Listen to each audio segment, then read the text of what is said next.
Recordar su nombre puedo reflexionar, que quiso para Honduras libertad e igualdad, al lado de los pobres con machete y asadón, formó cooperativas.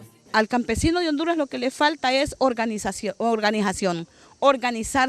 aglutinarse a las organizaciones campesinas, a los movimientos sociales para poder salir adelante, porque aquí en este país solo organizados, porque solos no podemos. No podemos, tenemos que organizarnos como movimientos, como organizaciones, aglutinarnos para poder lograr el objetivo que nosotros nos hemos propuesto. La tierra cada vez más, para poner el ejemplo de la UAN, está más acaparada en menos manos. Cada vez están ausentes las políticas públicas del agro hondureño. Hay un dato que parece que es tan fuerte como el siguiente. De cada 100 lempiras del presupuesto nacional, solamente 5 lempiras se destinan al agro hondureño. ¿Qué significa esto? Que las políticas públicas hacia las comunidades campesinas son inexistentes y por lo tanto un joven, una muchacha, un muchacho que crece en el campo inevitablemente tendrá que emigrar a cualquier parte porque en el campo no tiene capacidad para subsistir. Nosotros luchamos, ofrendamos la vida.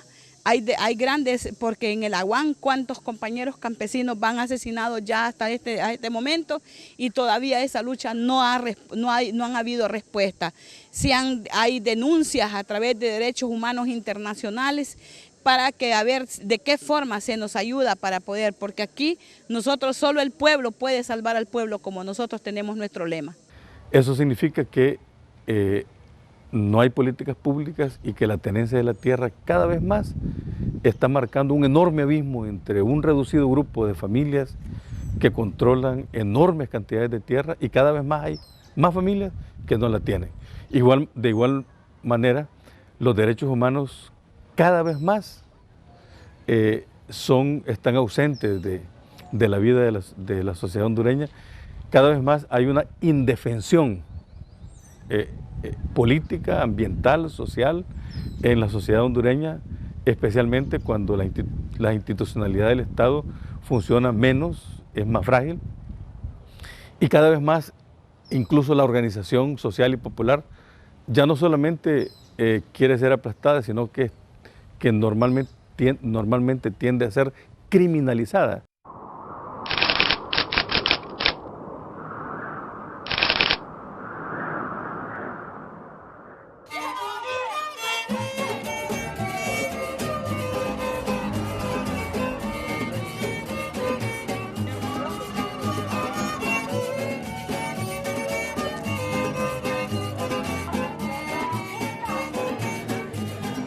Recordar su nombre puedo reflexionar, que Honduras, libertad e igualdad.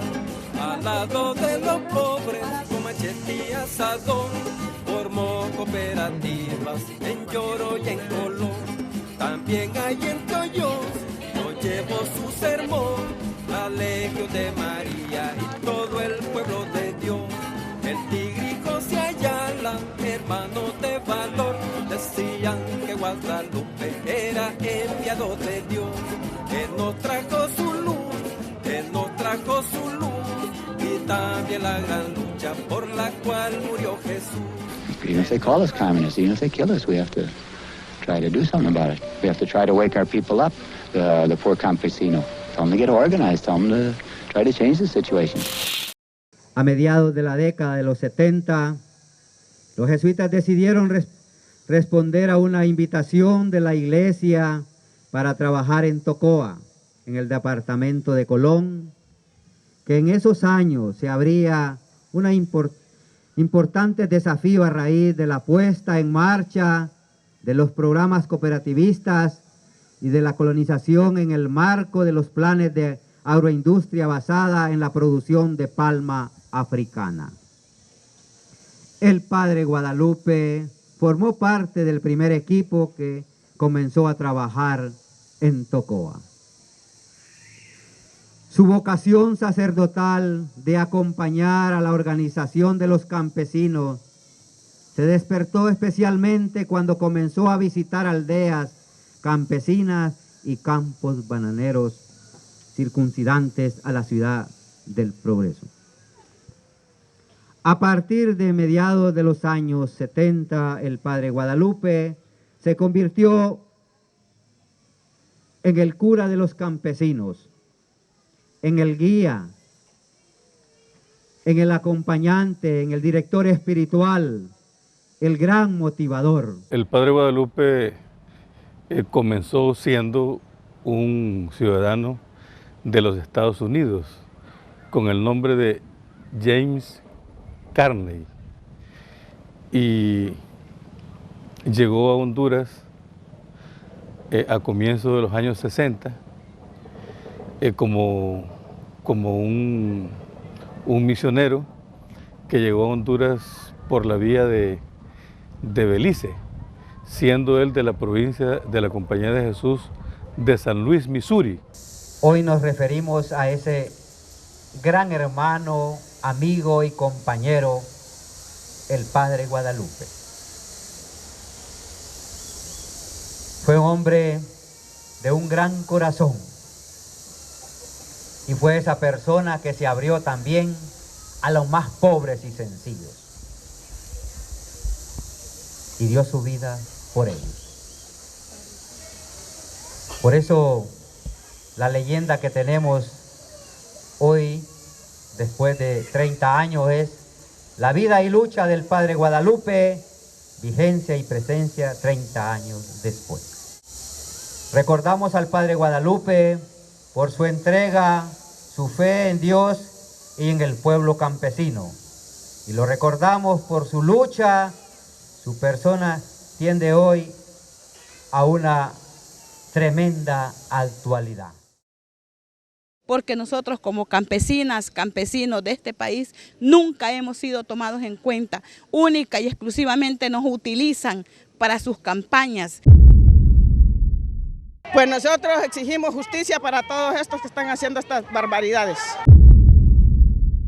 Si nosotros no ejercemos la fuerza, en este país nunca se tiene nada. Él apoyaba a la organización campesina a nivel de la zona noroccidental del país, era un religioso bien comprometido y también apoyaba muy fuertemente lo que era la parte religiosa.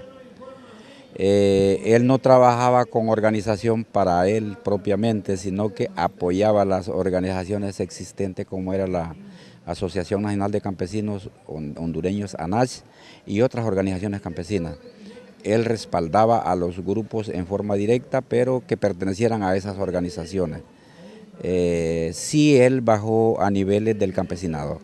A niveles del campesinado en apoyo solidario, tanto, digamos, en la formación, en la educación, en la promoción y en el desarrollo. Él era amante del campesinado, tuviera sus propias empresas, sus propios desarrollos y su propia tierra. La tierra, el primer grupo que yo recuerdo que el padre Guadalupe gestionó es la cooperativa Las Mercedes, eso fue ahí por 1965. Cuando él comenzó a recorrer las comunidades campesinas de la costa norte hondureña, particularmente de las montañas de Lloro y posteriormente del Valle de Sula, sin que él se diera cuenta, sin que él estuviera enterado, se estaban celebrando en el Vaticano acontecimientos sumamente importantes.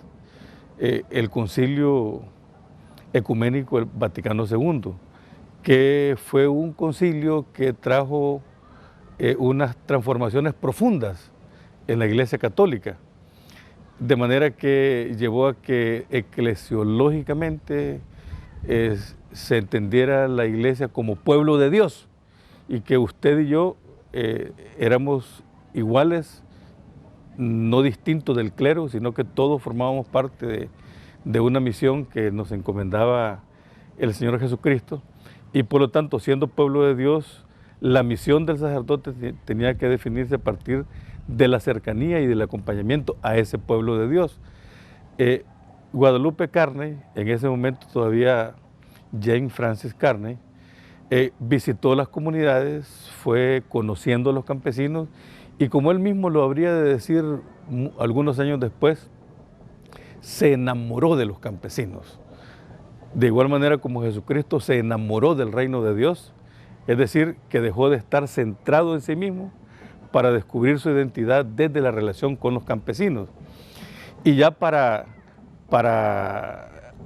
cerca de los años 70, él decidió entonces que ese amor, ese enamoramiento con los campesinos, inevitablemente lo llevaba a encarnarse de una manera tal con la vida de los campesinos que incluso cambió su nombre y dejó de llamarse James Francis Carney para asumir el nombre de Guadalupe Carney, como él mismo lo dijo, en memoria y en seguimiento a la Virgen de Guadalupe, la patrona latinoamericana.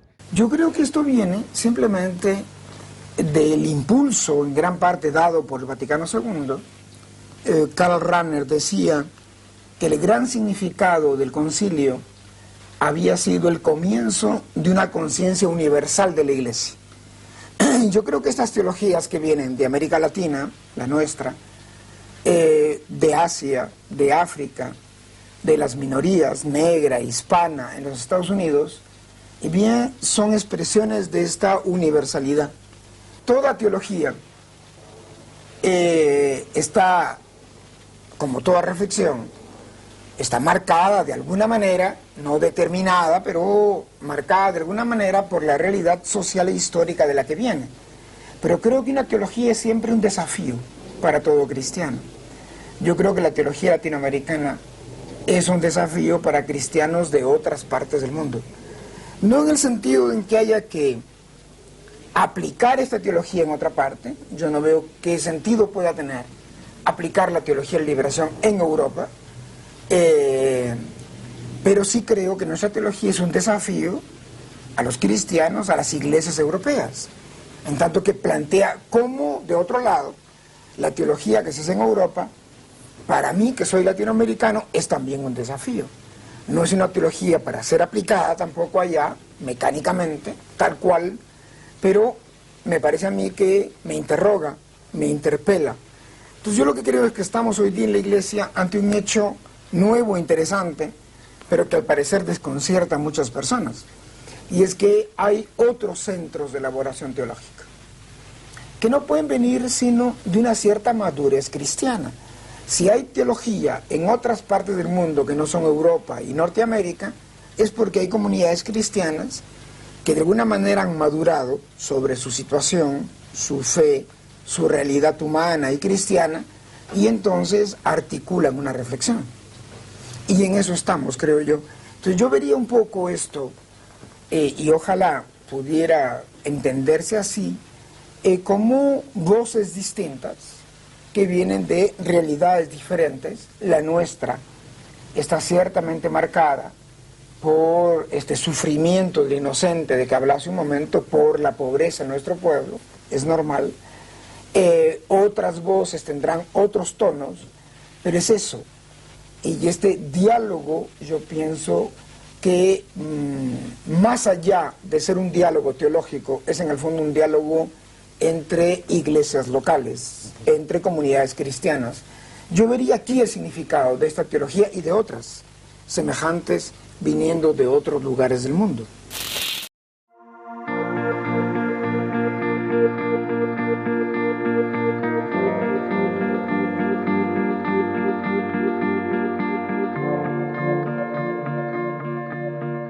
Él era un hombre delgado, alto, tez clara,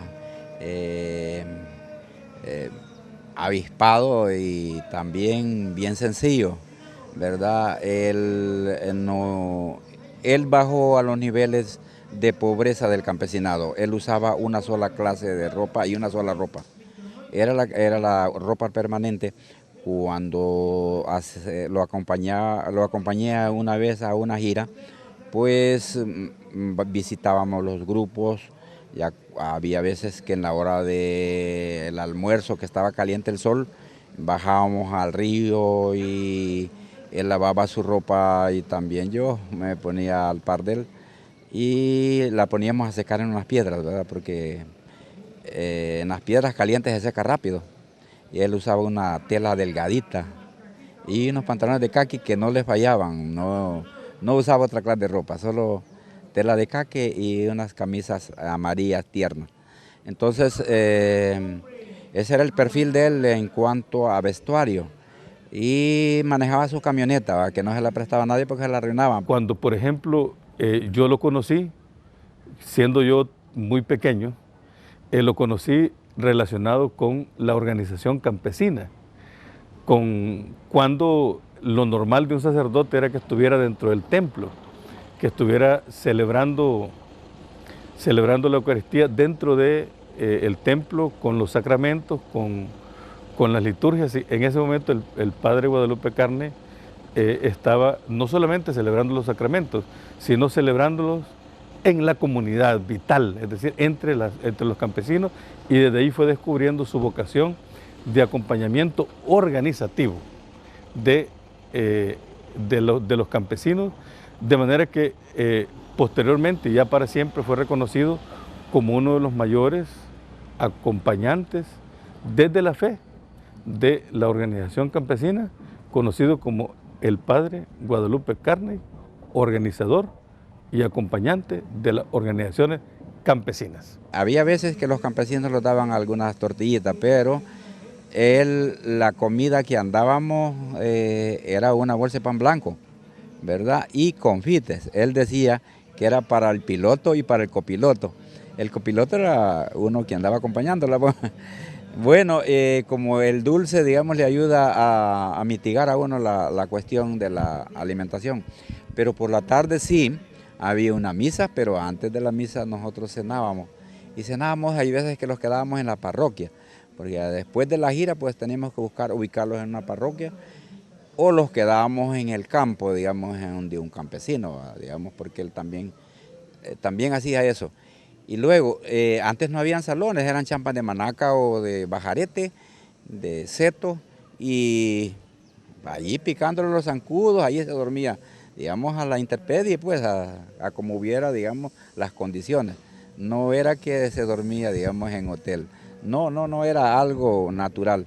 Luego, donde se dormía un poco mejor eran las parroquias, ¿va? Porque ahí tienen algunas camitas, digamos, de competate, ¿va? Porque antes no había colchones. Hoy el colchón le calienta la espalda a uno, pero bueno, ya es el costumbre. Pero antes no, era una camita con cabuya y un petate encima y allí dormían. Fader James Carney var en amerikansk jesuitprest som kom til Mellom-Amerika på 70-tallet for å hjelpe de fattige. Fader Carney bodde sammen med de fattige i jungelen i Honduras og sloss for deres rettigheter. Makthaverne i Honduras likte ikke Fader Carneys virksomhet og satte i gang en svartmalingskampanje der den amerikanske presten og hans venner ble beskyldt for å være. Se cuenta que cuando estaba en una comunidad se levantaba a las 4 de la mañana a hacer su oración y también ponía a sus compañeros campesinos a ponerse en presencia del Señor, para después ir a trabajar a las labores diarias de cultivar la tierra. Esta cercanía y el don de haber sido puesto al lado de los campesinos explica su cambio de nombre, Padre Guadalupe, y su posterior decisión de renunciar a la nacionalidad estadounidense para naturalizarse hondureño.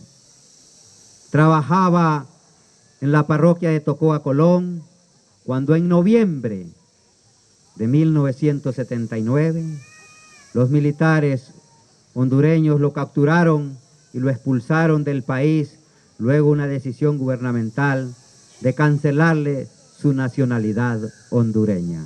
Nosotros lo recordamos a él como nuestro amigo, nuestro compañero, nuestro líder, porque él fue nuestro líder, porque nos dejó un legado, una enseñanza de organización, una enseñanza de que solo unidos íbamos a salir adelante.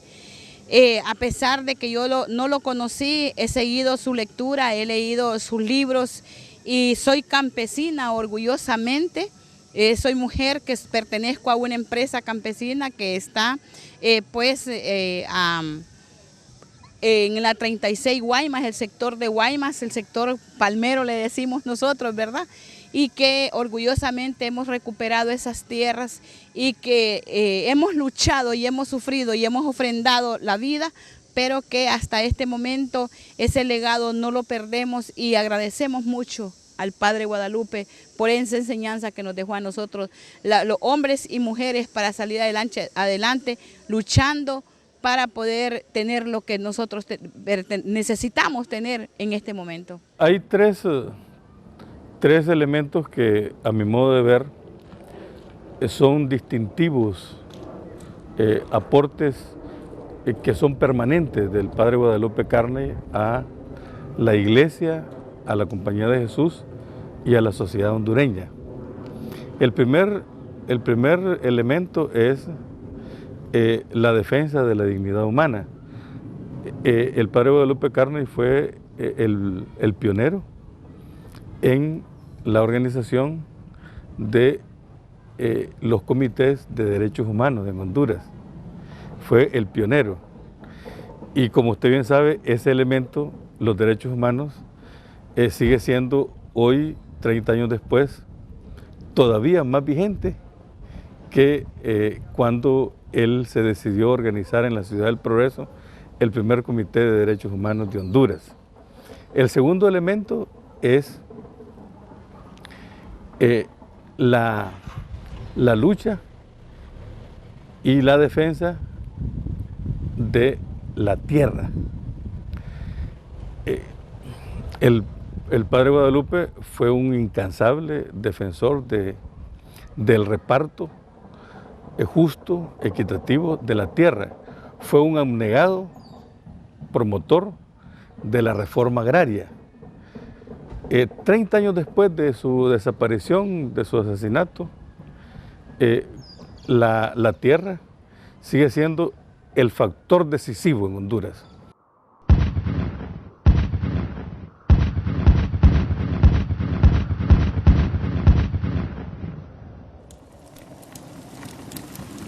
Y el tercer elemento que nos aporta el Padre Guadalupe como un aporte permanente es la organización social, la organización popular, la organización campesina. Esto yo lo asocio con otro sacerdote que unos pocos años antes también fue asesinado en El Salvador, jesuita, el Padre Rutilio Grande, que decía que nosotros nos salvamos en mazorca, nos salvamos en racimo.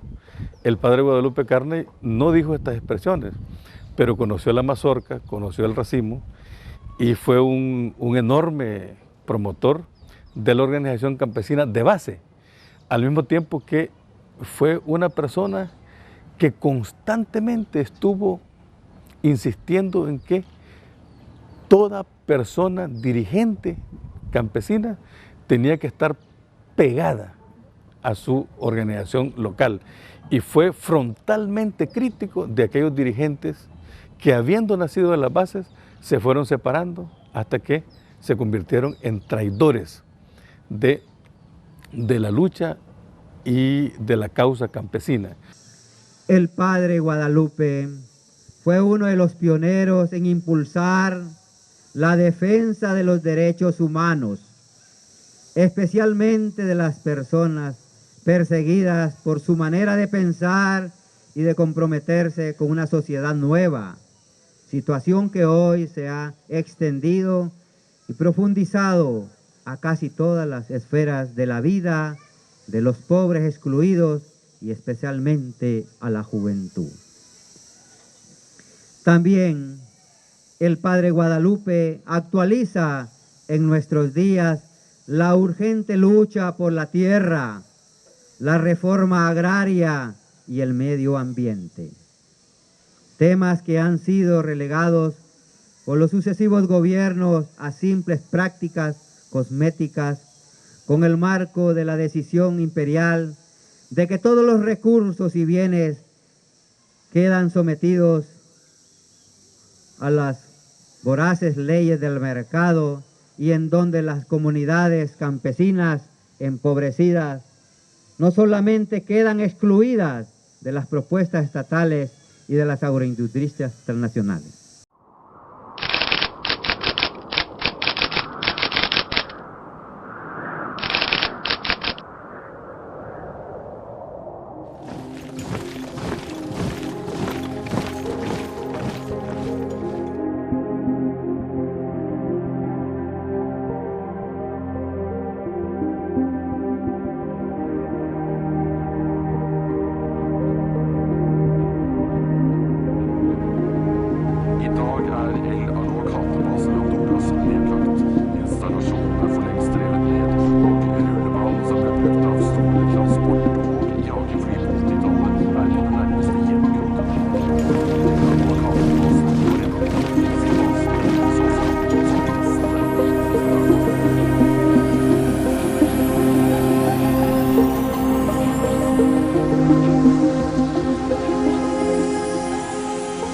Cuando el padre Guadalupe fue capturado y fue desaparecido, aquí en Honduras existían 4 ejércitos.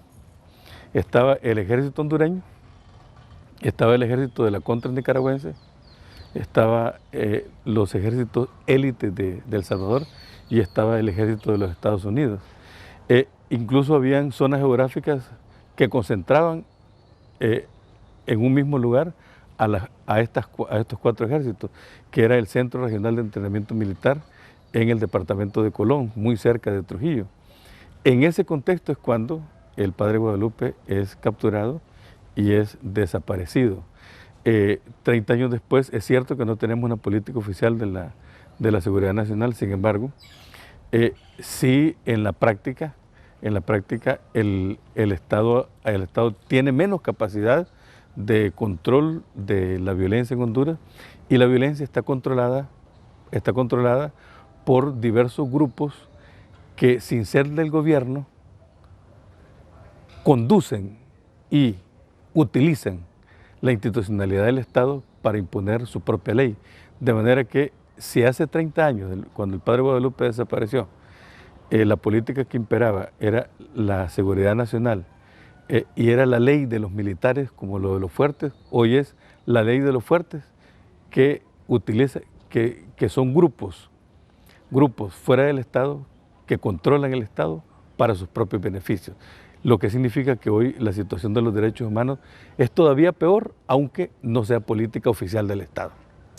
El 16 de septiembre de 1983, el padre Guadalupe se dio por desaparecido, y sus restos siguen todavía en la incertidumbre como resultado de un operativo combinado entre las tropas de los Estados Unidos y las tropas hondureñas en la zona del Aguacate, en el departamento de Olancho.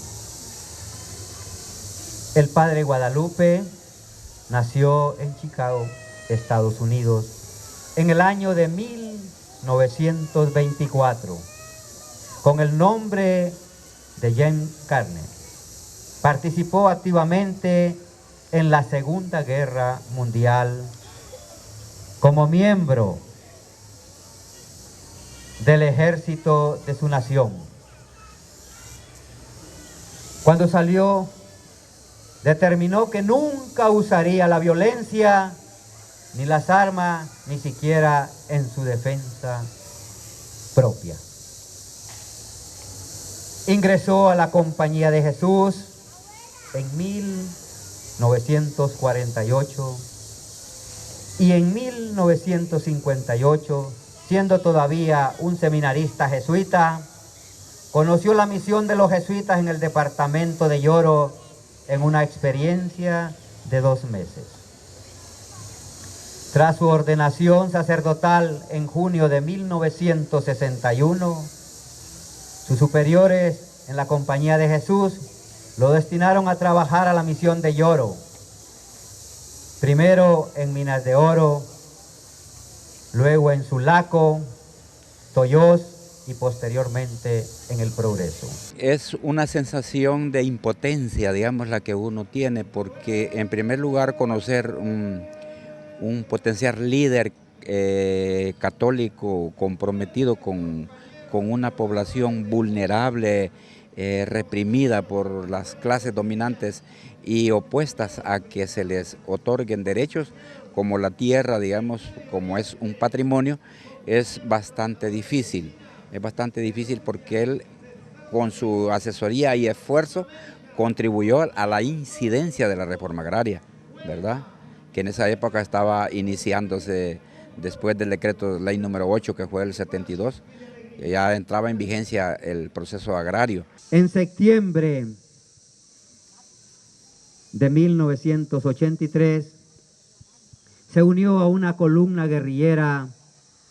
El padre Guadalupe acompañó al grupo en calidad de capellán, convencido de que en aquellas personas se encarnaba el sueño de construir un país donde la población campesina compartiera con toda la sociedad las mismas oportunidades y corriera por igual los mismos riesgos.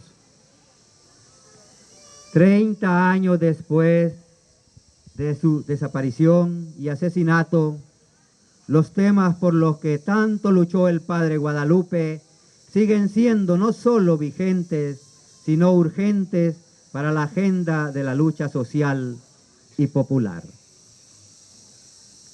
Hoy el país se ha hundido en la más cruel de las violencias como consecuencia de un sistema que impulsa la concentración de bienes y capitales en muy pocas familias y bajo criterios del capital multinacional, cuya mayor responsabilidad reside en el gobierno y centros de poder de los Estados Unidos. Por ello, cobran mayor vigencia las palabras del padre Guadalupe, escritas en 1971, a sus compañeros jesuitas y a los familiares de los Estados Unidos. Odio la forma en que los Estados Unidos tratan de controlar el mundo y el comercio internacional para su propio beneficio, tratando de exportar nuestra materialista forma de vida a otros países.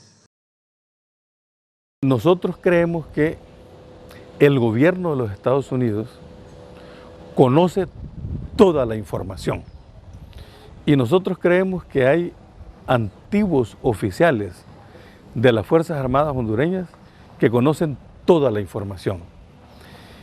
Y porque creemos que ellos conocen toda la información, el no haber dado la información a los familiares y a la Compañía de Jesús y a sus amigos, y al no haber puesto en marcha procesos de investigación que lleven a identificar a los responsables de estos acontecimientos, podemos decir que tanto el gobierno de los Estados Unidos como los distintos gobiernos de Honduras han contribuido y son responsables de la impunidad del caso del padre Guadalupe y de sus acompañantes 30 años después. Sí, hay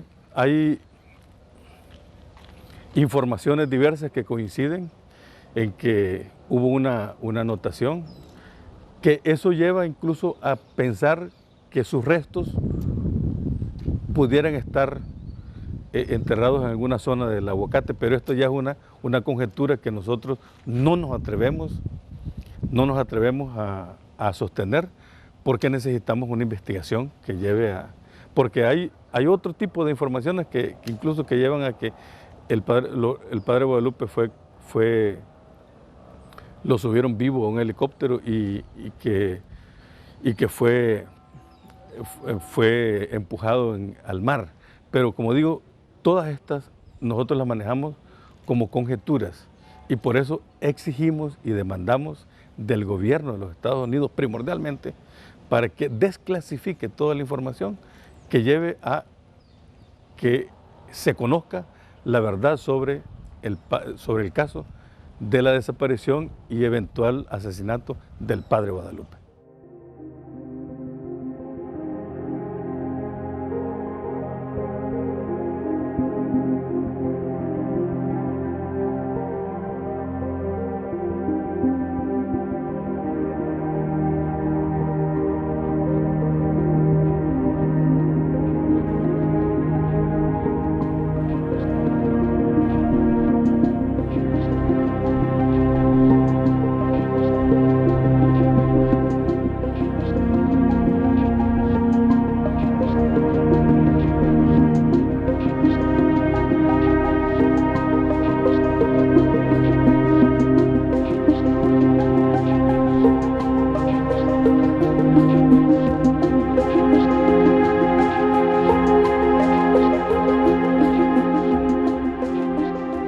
Seguimos con el profundo amor que nos heredaron ellos por los demás, por nuestro pueblo. Seguimos con la firme fe y esperanza que también nos heredaron, buscando que nos digan la verdad, buscando a dónde quedaron sus cuerpos, pero no solo eso, sino luchando, trabajando por construir todavía esa nueva Honduras con la que ellos soñaron. Sobre todo en este momento en que Honduras se desgarra con más empobrecimiento, está en los campeonatos mundiales, pero no de las cosas buenas, sino de campeonato mundial de los más pobres, campeonato mundial en violencia, campeonato mundial en injusticia, campeonato mundial en irrespeto a los derechos humanos. Entonces, hoy más que nunca está vigente la lucha y el ejemplo de nuestros hermanos Padre Guadalupe y Chema Reyes. A él lo asesinan los militares, lo asesinan así como asesinan a campesinos y a campesinas en el Valle de Sula, en el Aguán. Así asesinaron al Padre Guadalupe y el único pecado de Guadalupe fue querer que el pueblo hondureño tuviese donde vivir, donde trabajar y vivir dignamente en este país. En aquellos tiempos solamente eran los militares, ahora son los jueces, ahora son fiscales, ahora es policías, ahora son guardias de seguridad los que persiguen a los campesinos y campesinas que pretenden tener tierra donde vivir y donde trabajar. Sí, prevalece. Prevalece por el concepto de que fue un hombre que luchó junto con los campesinos para el deber de que tuvieran sus tierras. ¿Y desde entonces? Y desde entonces, pues, lo que ha sucedido que lo desaparecieron y hasta el sol de hoy no se sabe nada de él y entonces por eso es la caminata. Ellos nos dejaron un legado grande, un legado de profundo amor por nuestro pueblo, por los desposeídos, por los más pobres, por los excluidos. Ese legado es todo un compromiso para nosotros, para seguir luchando. Ellos desde entonces creyeron que es posible una Honduras diferente. Ellos creyeron firmemente que Honduras puede llegar a ser una Honduras justa, una Honduras en donde quepamos todos y todas, sin distingos de razas, sin distingos de credos, sin distingos de clases sociales. Ellos creyeron en un mundo diferente. Y no solo creyeron, sino que lucharon por eso, dedicaron su vida incansablemente a organizar, a construir desde entonces esa Honduras por la que creían y por la que entregaron lo más valioso que tenemos los seres humanos, que es su vida. Pensamos que el padre Guadalupe hizo lo propio porque él mismo decía que él iba a morir por los campesinos, que iba a morir con nosotros, pues.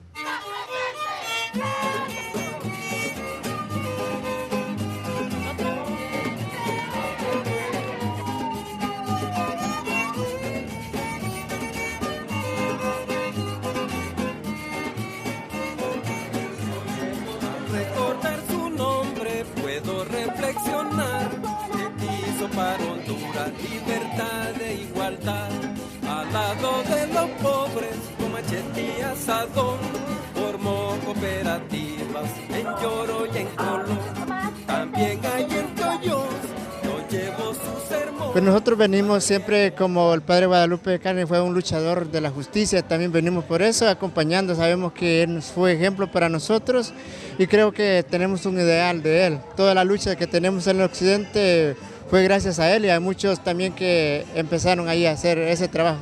Para muchos, quizás realmente la juventud, hay muchos jóvenes que se van sumando hoy y tenemos muchos liderazgos allá donde en la década de los 80, 60, 70, aprendimos en los círculos de estudio que él trabajaba desde aquí, a pesar que era aquí del sector del norte, nosotros en el sector del occidente ahí también hicimos un trabajo.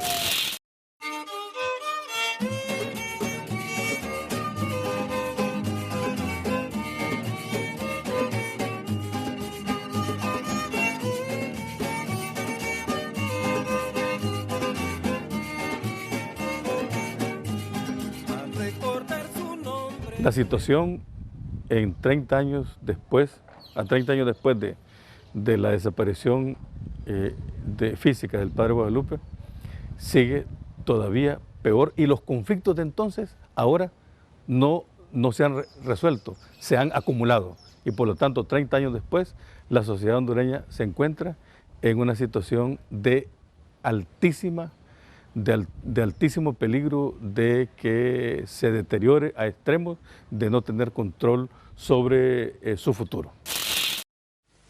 A mí me parece que anunciar el reino de Dios es anunciar el reino de vida plena, total, personal, social, espiritual, material. Eso es anunciar el reino de Dios. Entonces, para nosotros, me parece, la gran cuestión es cómo anunciar el reino de vida en una realidad humana marcada por la muerte. Esa es nuestra cuestión. Parece simple, pero esa es nuestra cuestión. Nosotros lo expresamos a veces de muchas maneras. Yo creo que otra manera de decirlo, es muy frecuente a mí eso, es decir que la teología la teología de liberación trata de responder a la pregunta cómo hablar de Dios desde el sufrimiento del inocente. Pero es lo mismo, cómo hablar del Dios de Jesucristo, del Dios de la vida, desde los sufrimientos diarios del pobre. Nuestra teología intenta responder a estas preguntas que naturalmente son muchos más grandes que nuestra capacidad de respuesta.